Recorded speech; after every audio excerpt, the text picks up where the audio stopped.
Money, the whole money changes a person. If you're comfortable at 5,000 and you're very valid in who you are, like it's another whole behavioral psychological trait. Money doesn't necessarily change you, it illuminates who you already are.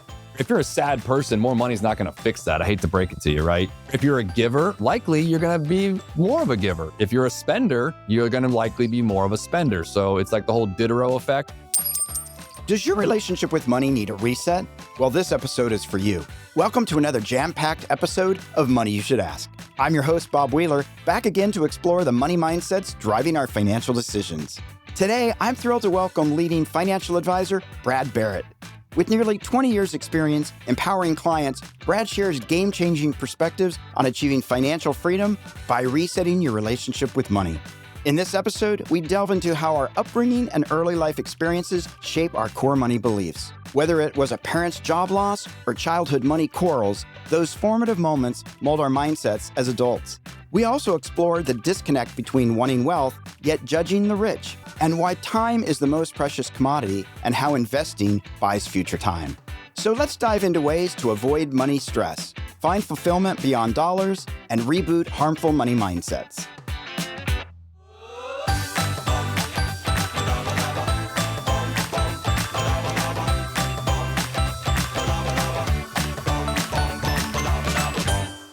Ensure you never miss an episode. Click that follow button on your favorite podcast platform.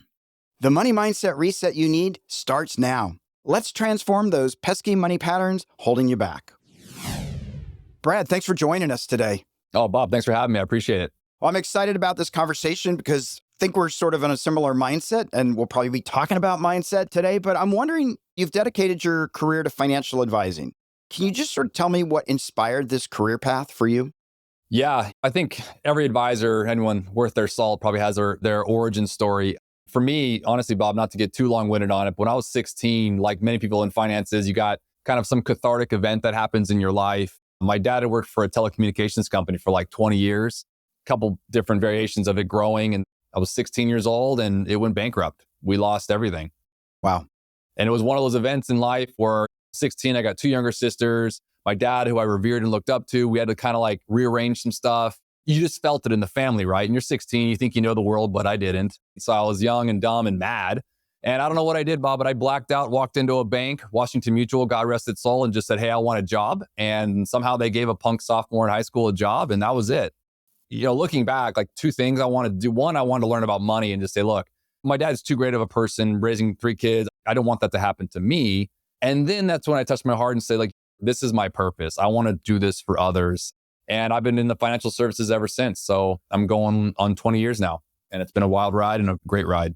That's awesome. I think there are so many people that grow up thinking their parents know everything, have it all dialed in, and there's an incredible safety net and, nothing to worry about. And parents are great at presenting or faking it or actually doing the best they can, and then circumstances take them out. But I know my parents married really young, didn't know a whole lot. And for me, sort of that thing of, I don't like being poor and I don't like not having some kind of safety net. And if nobody else has a safety net for me, I guess I'm going to go out and make my own.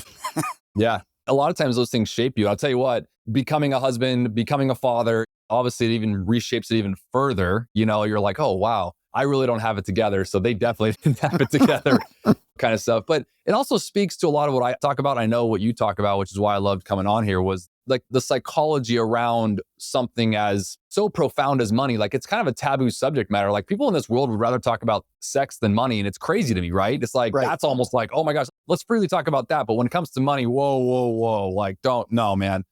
And I think guys like you, and I know I've set my career out to say, I want to, in a weird way, like debunk the taboo nature of money. Because if you think about it at the core, it's kind of the nurture nature thing. What we live through, there's really two forms of behavioral financial traits that I see, at least as an advisor. One is the God-given DNA, like no different than the color of your eyes. The other one is the circumstances. Like you said, if you grew up with a silver spoon or something like that, and you had a bunch of money, then your money context is going to be a little bit different than the person who grew up on food stamps and everywhere in between. And I think as an advisor, as professionals that we work with clients around the subject of money, I think we're doing a disservice if we don't talk to them about the qualitative items that they're bringing in versus just the quantitative. And That's something we strive to do here at our firm at One Capital Management. And we feel like we've been successful at it. And we love sharing that message and just reminding people that like, you're not alone. Everyone struggles with money, whether they have it or they don't. You heard the saying, right? More money, more problems. It's real. You and I see it as advisors. So it's just kind of almost debunking the myth that money can fill some void or solve some problem. And it just tends to create more problems. So planning for us, managing your risk and your growth and how you own it, it matters to us. Yeah, absolutely. And I'm wondering if this has ever happened for you, because I've talked to a few advisors. I work with a lot of advisors because if I'm not helping my client. Like I've got to be letting them know, hey, I've got $300,000 worth of capital loss carry forward or whatever it might be. Yeah, it's a comprehensive team you're building for a client. Got to work together. But there have been a few times where I'm talking to an advisor with the client's permission, and I'll say, oh man, I can't believe the client did this. And the advisor's like, what are you talking about? When I talked to them, we're on goal for everything. And they told me they were doing this and that. But the thing is, when I do the taxes, I actually see certain things that they did with their money that the advisor just took their word on. So I'm wondering if you've ever had that where they want to give you a good game, they talk a good game, but secretly, I'm sort of ashamed. I can't tell Brad what I did because he can't get mad. Yeah, and it'd be ill-advised for me to say I haven't seen that in 19, 20 years of being an advisor. I do think, though, as you become more experienced, I feel like I've kind of grown in your career. You're able to almost see through that to help them with it. Say, oh, let's stop for a second. You don't have to put up a front with me. Like, I'm here to help you. Right. But it's also one of those things, too, you talk to clients, you got to remember, it's weird. I think it's like a financial undressing. You go to a doctor and it's already an uncomfortable situation. It's the same thing here. And weirdly, I think people have a harder time showing you their money than anything else. It's kind of interesting, right? So there is definitely aspects that we as humans all bring into advisory relationships like ours, whether that's pride, humility, embarrassment, guilt, shame, sadness over a loss of something or money, or the whole hindsight theory, right? We were just like, oh, well, if I had invested in Apple 20 years ago, I'm like, yeah, well, I mean, we can all play that game, right? Exactly. Or the whole notion, like I learned in economics when I was studying it, the whole $1 loss will always be more profound for a client than the $10 gain. And you think about that, it's crazy. Like how many times do you have talked to a client like, back 10 years ago, I had this investment and a loss. And I'm like, do you not see the other 10% of gains that have gone on since then? We definitely have seen those things come in, and I'll notice with the integration team, like CPA, estate planning attorney, insurance professional, legal team, lawyers, business managers with clients, that there's definitely different relationships I think the client will take with each one of them depending on the role. Like take our world, from an investment manager and a financial advisor, let's say, and a CPA. It's kind of like in your world, right? It's like a balance sheet versus a P&L. Right. Different numbers, different relationships to it. So I think there's a connection point there where it's like, you have a different feel with somebody around what they're doing for the taxes, because they're kind of coming to you like, okay, man, what do I owe? And it's not a fun conversation. Right. And it's weird too, right? Okay, what am I receiving back? And you look like a savior. And it's like, well, really, it's just getting back the money you sent Uncle Sam on a free loan, basically. Right. Sometimes we look amazing even though we did nothing. Yeah. So our whole world is about context. And I think the same thing for us. Like sometimes I get the client who feels almost sheepish to call me and say, hey, I need 10 grand or some money. I'm like, great. Well, my job is to get it out to you efficiently and effectively. And you kind of hear on the tone on a call or a meeting where they kind of feel like they're coming to Big Brother for it. I'm like, no, this is your money. I always take a stance like, just to be clear, I'm here to steward the capital for you based on your goals. End of the day, though, you're in the driver's seat. So yeah, we definitely have seen that. Yeah, well, it's funny. You're talking about the undressing financially. And I think in some households, hey, mom, what do you make? Don't you ever you never talk about money. And then other people talk about it openly, or there's so many secrets, or we hear, well, the neighbors, boy, don't they think they're high and mighty getting that fancy new car. So we start picking up, or even in school, oh, I've got the hand-me-down, somebody else has the designer polo or whatever it might be. And so we start learning really early that money matters, or that it's a topic that don't talk about it, but you want to have it if you can.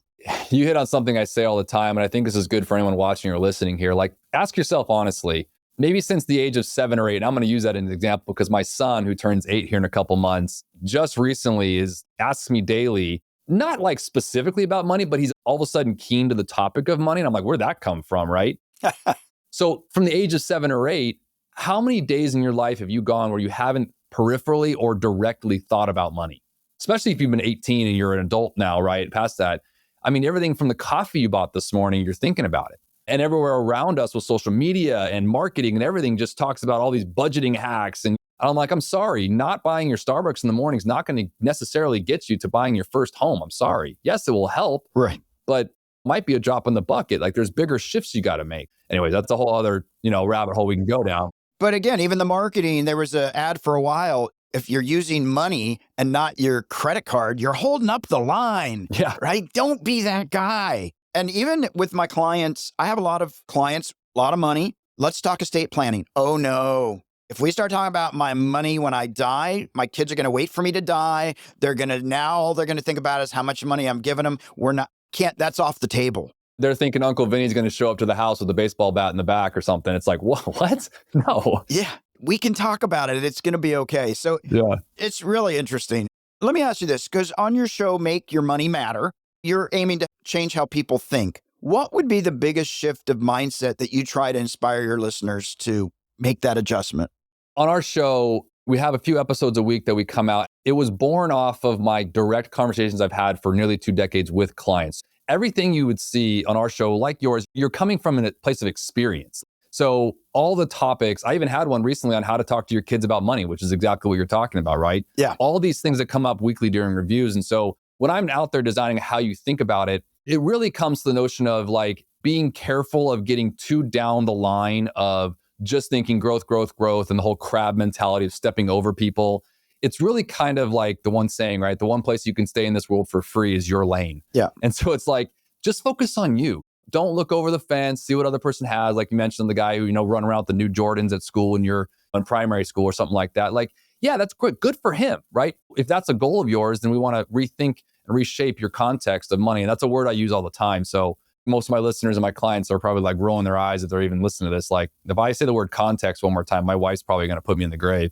But I'm telling you, man, it's one of the things when I talk about reshaping the mindset around money, Bob, I'm really focusing on context. And like in investment management world, how many times people will come with a 20 or 30 year data fact set on, let's say, rate of returns and compare that to a 1-year portfolio management work? I mean, it's talk about apples to oranges. And so I think we're constantly trying to get into the mindset and reframe the context of time in particular, the context of their world, not what's going on with their neighbors or their family members. So a lot of it's up here. It's in the mind. Like a lot of our struggles in life in general, but with money is a mindset. It really is. And so I try to reframe how they're personally seeing their own money and then how we want to grow it and save it. Yeah. And to just touch back on the kids for a minute, it's a lot of work. It's a lot of work to have conscious, intentional conversations. It is.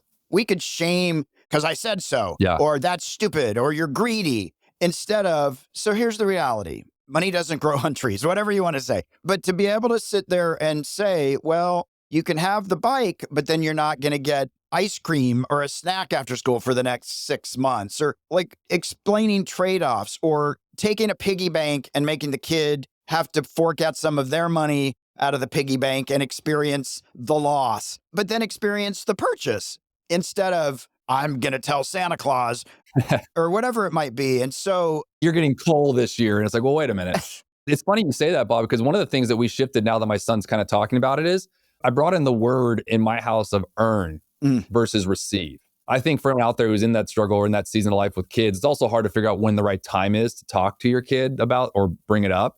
I mean, I don't know there's a right answer or an age. I think for me, with my 8-year-old or going to be 8-year-old, he's just bringing it up around how much did that cost? Right. Things like that. So he's obviously, the concept's there. So obviously the seed is planted. So now I want to be able to steward that and grow that healthy. Yeah. And one concept was instead of how much did it cost or can I get that based on certain reward system, or it's how do we earn that? And I don't know, that's my own thing in my household. Like, yeah, work ethic is instilled, whether there's a monetary value of receivership or some other validation. I think the word earn versus receive or be given has a lot to do with how they're going to go into adult life around the concept of money. Yeah, absolutely. And I think when you talk about money, it doesn't mean that all of a sudden now we're all greedy. Yeah. And that we're singularly focused. The money conversation comes up, like you said, 500 times a day. Do I bring my lunch? Do I buy my lunch? Do I get the extra dessert? That's funny you say that. There was a study I just read, and I don't have the ability to quote it, but I read it, and it was about there is on average 60,000 thoughts that go through our brain on a daily basis. Yeah, Think about that, I believe it. right? And that was even, okay, let's say they're crazy high, and let's even take half of it. Still 30,000. But I was thinking about like how many of those thoughts are around money? Like you just said, like we think about it constantly. It's unbelievable. And we tend to, if we do that in our mental space, and a lot of psychologists will talk about this when you talk about it, if you do that too much, you tend to live in tomorrow's anxiety without dealing with today's problems. And so it's like this frame of reference in your mind where you're caught up in this state of complete angst at all times because you're so focused on the growth aspect when you're not being as grateful as maybe you should be about, okay, well, wait a minute, I woke up this morning. Let's just start there. Right. So I think that frames how we look at things like money too. Absolutely. And I've also read that of those thoughts that we're thinking, the 30, the 60,000, about 80% are negative. Yeah. So, wow, Billy has a new car instead of, hey, Billy, Billy's got a new car. Maybe I can ride in it, right? We're often going straight to the negative. Well, they got a raise. Or the judging and all that. It's like, wait, why? Why, I've really cultivated a mindset when people around me, because I have a lot of entertainment friends. So when somebody gets a TV show or something really good happens, or they got the promotion or their investment paid off, I get excited because I tell people I'm around people that are successful, right? Yeah. And that just means more is going to come my way. I don't want to be around people that are constantly falling off the cliff and everything's just doomsday. Yeah. I want people around me. And so I get excited when other people are succeeding because that means I'm around success. Like that's the way I spin it. Yeah. And you want to be careful of your friend group, especially as you're growing in your career or whatever it is you're doing, whatever purpose you have in your life. And you want to be around those people that are your cheerleaders, but you don't want to be around the people that are your cheerleaders until you out succeed them. Right. Because then it becomes a negative relationship and it doesn't really work.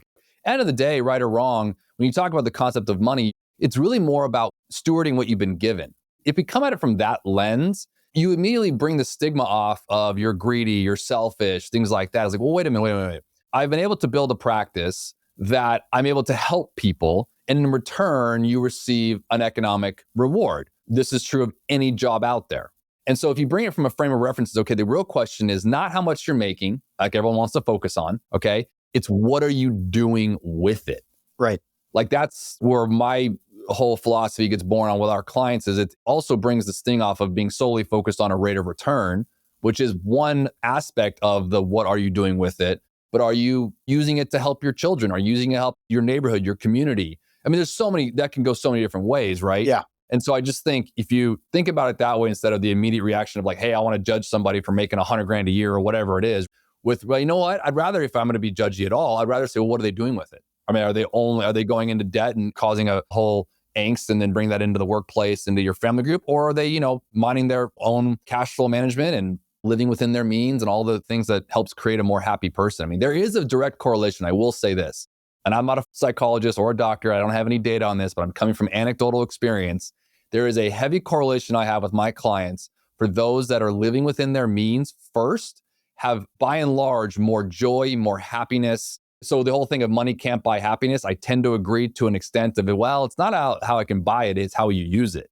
And I've just seen it. The stress isn't there. It's kind of funny, right? It's the concept of, I say this a lot to my clients, like the things in life are more stressful and harder when it's should you versus could you. Yeah. Think about that, right? Like when you're broke, we've all been there one time. Like like if a buddy says, hey, let's go to dinner. You're like, no, I can't afford it, right? I'm going to eat top ramen like I did yesterday and the week before. You know what I mean? Yeah. It's an easy answer, Bob, right? We know this. It's just like, it's no stress. Nope, it's done. Now, all of a sudden you got a few coins in your pocket and the should you comes in. Like, I did just go to the grocery store and buy groceries. Maybe I should eat at home. But that sounds fun. He's going with so-and-so. It's only $30. Immediately you get into this money context of now it's stressful. So if you see that and the lens becomes there, that's where the whole money, more problems come from. It's not like all of a sudden you got Jay-Z money or something like that. I'm not talking about that. Right. I'm talking about more money than you had yesterday, literally. Yeah. And those are when the emotions come in. And so one of the things I think good advisors like yourself on the tax side and the business management side, and then on our side and the investments and the planning side is to just help them see that. Like I said, reframe, rethink it before you get into this whole, let's go down this process and just do what everyone else is doing and grow and talk about performance numbers and this, that, and the other. That's a part of it, yes. But if you start with the reframing, I think it has a big benefit to it. Yeah, I want to go back to a couple points. So I want to come back to something, but we're going to take a minute to test your nerve. All right. Test Your Nerve is brought to you by themoneynerve.com. And to the listeners out there, I dare you to challenge and confront your finances. Sign up now and take the testyournerve.com free quiz and find out about your relationship with money. All right, here we go. What's the worst financial advice you heard as a rookie? Oh, the worst financial advice I heard as a rookie is buy the car to impress the clients. I've heard that a lot. It's California. Yeah. What's the most important trait of a financial advisor in a couple of words? Empathy. One word. Yeah, awesome. If you could master one other skill besides finances, what would it be? Singing. I've always wanted to sing, Bob. Like, I am so jealous. When I go to church on Sundays and I see the worship team, I'm like, God, why couldn't I have that? I want that. Singing. Bet you didn't expect that answer. The voice is calling you. The voice is calling you. I am tone deaf, so I'm a finance geek. I do not sing. You do not sing, not even in the shower. All right. Nope. If you had a billboard, what would it say? If I had a billboard, oh man, wow. You stumped me on that one. I have no idea what I would say on that.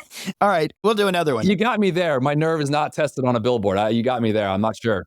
Okay, that's all right. In your opinion, what money lessons are universal regardless of how much money someone has in the bank?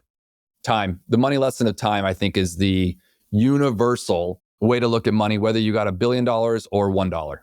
Yeah, absolutely. And if you could reinvent the landscape of financial advising, what would be the ideal scenario? If I could reinvent the whole landscape, I think disclosures and things that are out there that we know about, that we do here at our firm, I know, but I think a lot of people don't. I would like that to be uncovered a little bit. Or there's more to that answer, but that's what I would say. Yeah, I would agree with that. I think sometimes you find some advisors, especially newer ones, they're maybe just buy an annuity, right? Instead of maybe. Yeah, and the reason why I say that is too, is because we live in a subjective world, kind of. Sure. Well, in general, we do. And in this world, it's hard, like take an annuity, for example, like they're fine products, but I have an issue with them being sold as like the end all be all, like it's going to solve your world's problem. It's typically how they're sold. So yeah, right. I think somehow being able to reframe the whole subjective nature through disclosure and through somehow qualifying it in a more efficient manner, I think would be really great for everybody who would look to use a financial professional. Yeah, absolutely. So I want to go back to a couple things. The first thing I want to go back to, talking about mindset and talking about shoulda, coulda, I've got a few more dollars, and do I go out to dinner with my friend? Yeah. I have a belief that a lot of people are comfortable with the amount of money they have. So if I'm comfortable with not being overdrawn, or if I'm comfortable with 500, or I'm comfortable with 10,000, when I get a windfall, when that money goes way up, I'm getting uncomfortable. Let me get back to my $5,000 balance. Let me spend. And I'm wondering what you think about that, if that makes sense or that's not your experience. A lot of times when a client will tell me, I've just inherited $100,000, they go, what do I do? I say, you leave it in the bank for 30 days and just look at it. And they're like, what? Yeah. I'm like, yeah, just sit with it. Well, that's interesting. So, I mean, the way I would kind of look at that is one thing I've always shared is like money changes a person thing, right? And to your point, if you're comfortable at 5,000 and you're very valid in who you are, like it's another whole behavioral, mental, psychological trait.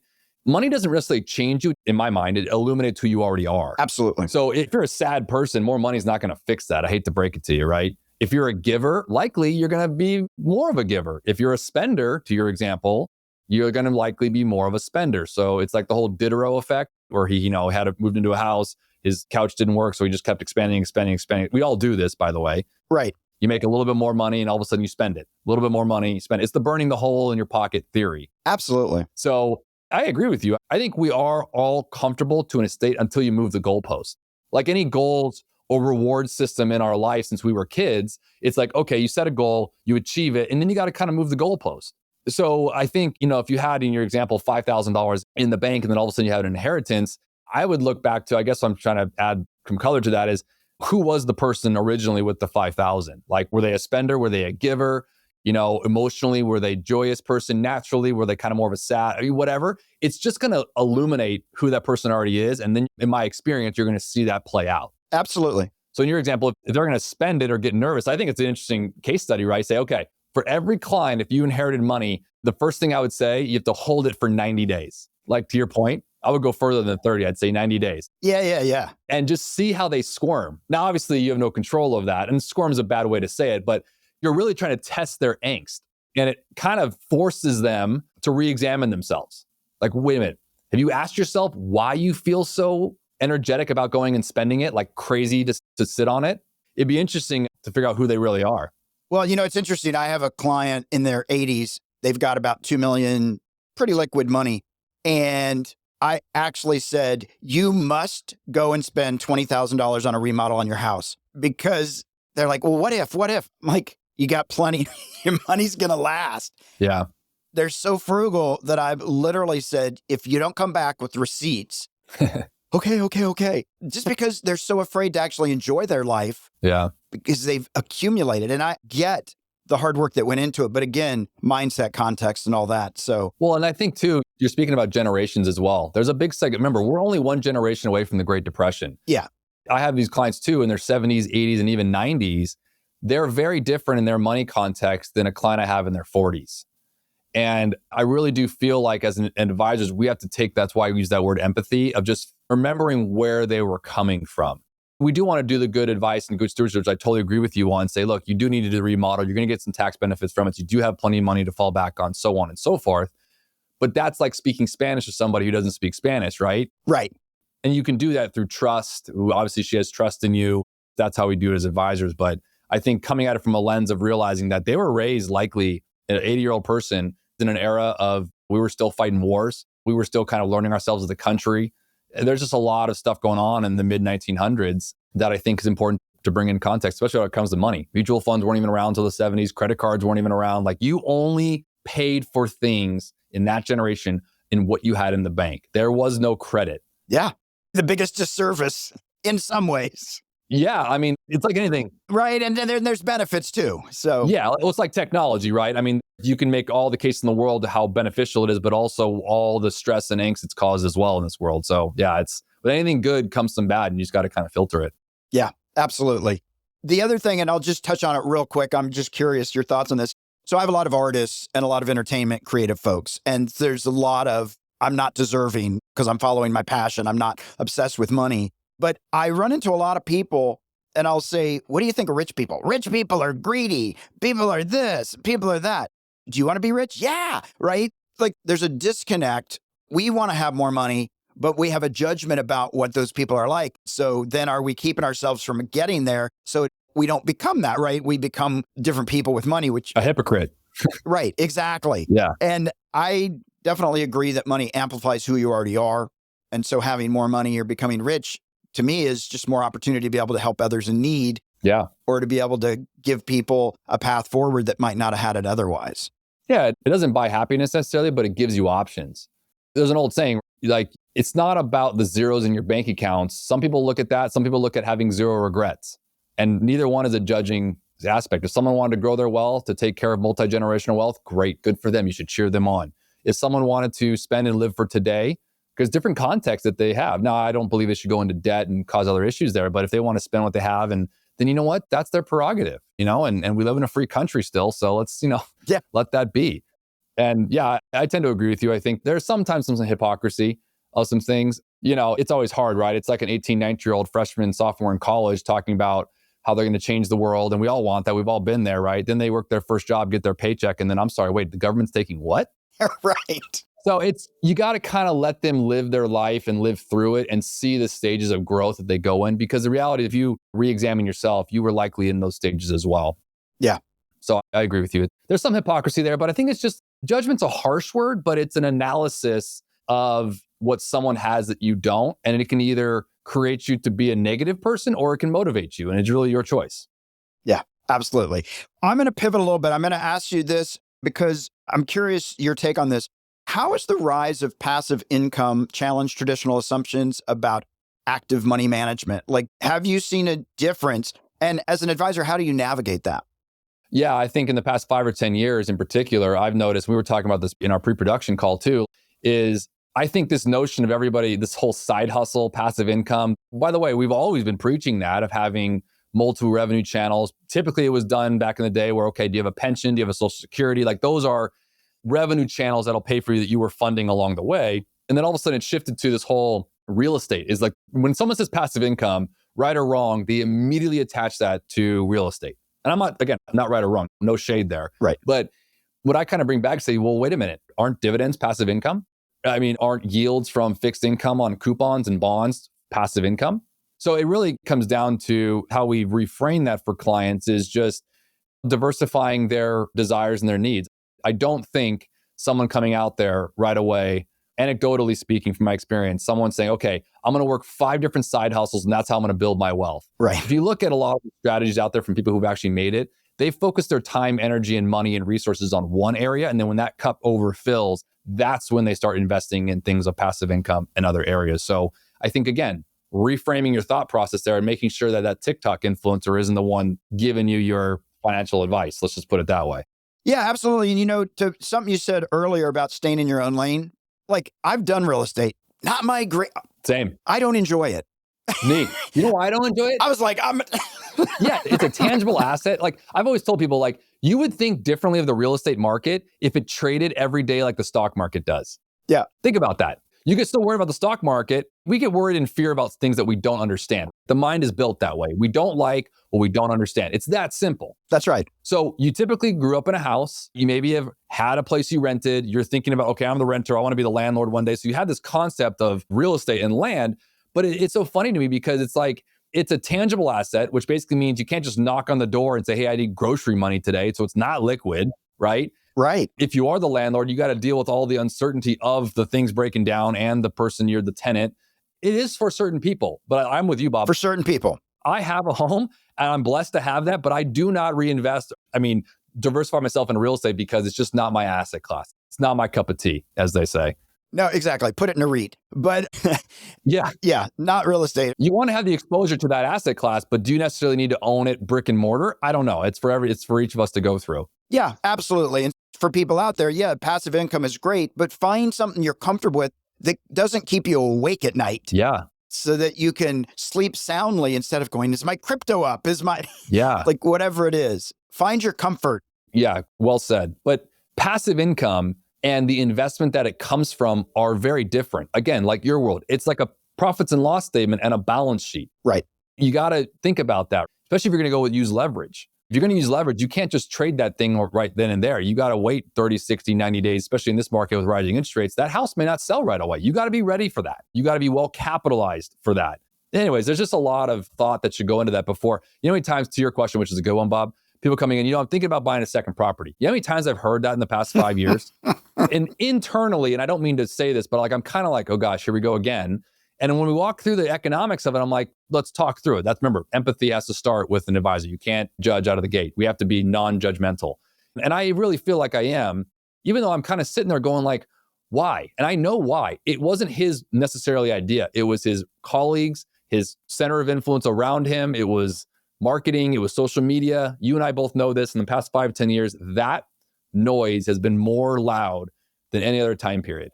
And I'm not saying real estate's a bad investment, nor are you. Yeah. But it just needs to be looked at before you just knee-jerk say, oh yeah, the only way to make success in this world to have passive income, the only way to do it is to have real estate. And I'm here to say that is not the only way. There are lots of ways, many paths forward. Lots of ways. Many paths. Yep. So Brad, we are at the M&M moment, the sweet spot, money and motivation. I'm wondering if you could share a practical tip or a piece of wealth wisdom with our listeners. I'm going to go with something we kind of touched on today. And I'll just say this. I think time is the number one commodity that you can invest in. And I don't have many tricks in my bag. My 8-year-old thinks I'm the most boring human being on the planet Earth, but I told him this one thing. I said, okay, you're kind of fascinated with money. Imagine someone right now who's 95 years old said, I'll trade places with you permanently and I'll give you $1 billion. Ask yourself, would you do it? Likely the answer is no. Because you think about it, we immediately remove the money context from it because if you're 8 years old in my son's case or you're 50 years old listening, you're going to lose 45 years of your life. Right. So believe it or not, friends, time is your most valuable commodity. Just keep that in mind from when you bring that context into money. Because really, when you're investing, when you're growing your wealth, what you're really doing is buying yourself time. Just remember that. Yeah, absolutely. I appreciate that. And I've wanted to say it a few times, but I know that your wife might then come and put me in my grave. But context, yeah, right? A lot of this stuff is context, whether it's passive income. What's the context? Is real estate right? Is it not? Yep. Am I going to spend the money or not? And so I think the thing that we've talked about today, it also something we didn't talk about, but I think it evolves naturally when you're talking about context, when you're talking about empathy, is trust. Yeah.